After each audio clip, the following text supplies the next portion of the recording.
Today, we're going to pull back the curtain on psychiatric care. But we're not just going to talk about diagnoses or medications. We're going to focus on the single most powerful tool there is, human connection. We're going to explore how psychiatric nurses build what's called a therapeutic bridge, one that connects their world to the world of their client. So think about it. You've got a person who's in real psychological distress. It's like they're on one side of this huge canyon, and you're on the other. How in the world do you close that distance? Well, it's not about throwing a rope and pulling them over. It's about building a bridge, piece by piece, to meet them exactly where they are. And that bridge? That's the therapeutic relationship. To really get why this bridge is so crucial, we kind of have to look back at the massive chasm of misunderstanding that mental health care had to cross first. For literally centuries, there was no bridge. There was just fear and a whole lot of distance. Man, this timeline really shows what a long and brutal journey it's been. Back in ancient times, if you were struggling, people thought you were being punished by the gods or were possessed by demons. So the treatments were things like exorcisms. Yikes. Then in the Renaissance, things got a tiny bit better. At least you weren't considered a criminal, but you were often chained up in asylums. It wasn't until the Enlightenment that pioneers like Philippe Pinel and Dorothea Dix started to say, hey, maybe we should be humane about this. They pushed for the idea of a safe refuge. You could say they were the very first bridge builders. And all of that history brings us to how we see things today. We don't see demons anymore. We see a clinical condition. The modern definition is all about distress or disability. And that shift is everything.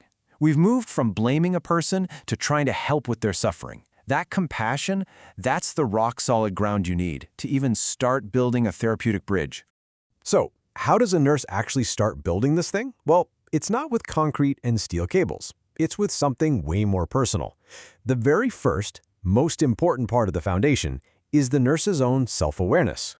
This idea comes from a legend in the field, Hildegard Peplau.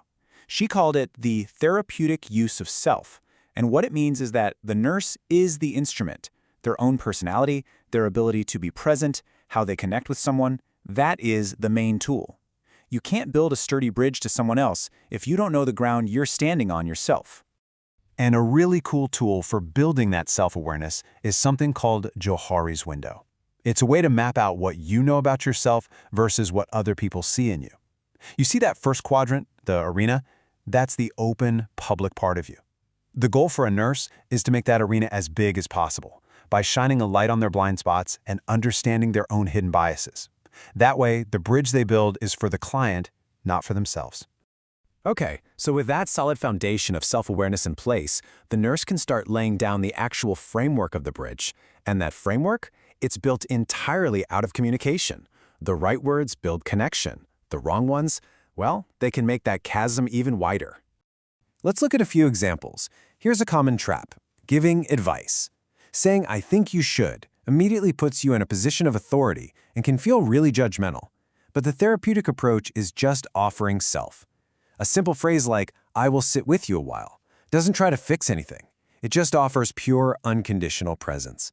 It's like laying the very first plank of the bridge. Here's another one. We all do it. We offer false reassurance. Don't worry, everything will be all right. But that can feel so dismissive, can it? It completely skips over the person's fear. The better way is simple acceptance, saying, yes, I follow what you said, validates their reality. You're not agreeing or disagreeing, you're just showing them that you hear them. So what happens when a client's reality is, well, really different from yours? The instinct might be to disagree, to say, that's wrong. But all that does is put up a wall. It forces them to defend their position. A much more skillful way is to gently voice doubt. Something like, that is hard to believe, keeps the conversation open. It introduces a different point of view without starting a fight. It keeps the bridge intact. Now, building this bridge isn't just about what the nurse says.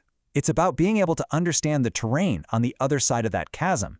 And that means learning how to decode signals that might seem confusing, like disordered thoughts or emotions. For instance, a nurse might hear something called word salad. It's just a jumble of words that have no apparent connection to each other. Now, the point isn't to try and figure it out like a riddle. The point is to recognize it for what it is, a signal that the brain is having a really hard time making logical connections. Now, contrast that with circumstantial thinking. Here, the client gives you a ton of extra detail, They kind of wander all over the place, but eventually they get to the point. You see it in this example about sleep, right? They talk about music and books, but they do eventually answer the question. This signals a different kind of challenge, more of a struggle to stay on a direct path. Another one of these key signals is something called flat affect. This is when a person's face or voice shows almost no emotion, even if they're talking about something really happy or sad. It's this disconnect between what they're saying and what they're showing. For a nurse, that's a really important piece of the puzzle. So this bridge, this therapeutic relationship, is the centerpiece. But it doesn't just float in midair. It's held up by massive, strong pylons, the whole modern system of treatments and therapies that create a complete structure for healing. And these supports are things you've probably heard of. Of course, there are medications, like antidepressants. But there's also things like cognitive behavioral therapy, or CBT, which helps people rework their thought patterns. Milieu therapy creates a safe and structured environment. And group and family therapies bring more people onto the support team. These tools don't replace the human connection, but they make that bridge strong and stable enough to walk across. And the journey across this bridge has a map. It follows 3 basic phases.